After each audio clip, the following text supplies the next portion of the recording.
6,000 కోట్ల turnover చేస్తోందన్నారు. Product కి advertisement, brand ambassador, marketing లాంటివి లేకుండా కేవలం డిస్ట్రిబ్యూటర్ల ద్వారానే కస్టమర్స్ కి చేరుస్తామంటున్నారు. ప్రభుత్వంని ఒప్పించి సార్ చెడు ఉంది, మంచి ఉంది, ఆ మంచిని చెడుని గుర్తించండి అని చెప్పి ప్రభుత్వాన్ని ఒప్పించి ఈ రోజు గైడ్ లైన్స్ తీసుకురావడం జరిగింది. ఇప్పుడు ప్రెసెంట్ వచ్చేసి దాదాపుగా 6,000 కోట్ల రూపాయలు మా మెంబర్షిప్ కంపెనీలు చేస్తున్నాయి. ఇంకా సమాజంలో దీని పట్ల ఉన్న దురభిప్రాయాన్ని పోగొట్టగలిగితే 60,000 కోట్లైనా ఆశ్చర్యపోవాల్సిన అవసరం లేదు. తెలుగు స్టేట్ లో అంత గొప్పగా లేదండి. ఎందుకంటే మనం ఫస్ట్ నుంచి ప్రాబ్లమ్స్ స్టార్ట్ అయింది తెలుగు స్టేట్ లో.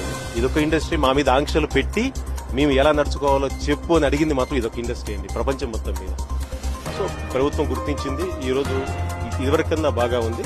బట్ ఈ మనీ సర్క్యులేషన్ కంపెనీలు అన్ని పోయే వరకు మాత్రము మేము మా ఉద్యోగాన్ని అంతరించుకోలేదండి. డైరెక్ట్ సెల్లింగ్ ఇండస్ట్రీతో ప్రత్యక్షంగా పరోక్షంగా 6 కోట్ల మంది ఉపాధి పొందుతున్నారని ఇండస్ట్రీ నిపుణులు చెబుతున్నారు. ప్రొడక్ట్స్ తయారు చేసే ప్రాసెస్ నుంచి వాటిని డిస్ట్రిబ్యూట్ చేసే వరకు ఎంప్లాయీస్ పనిచేస్తున్నారు.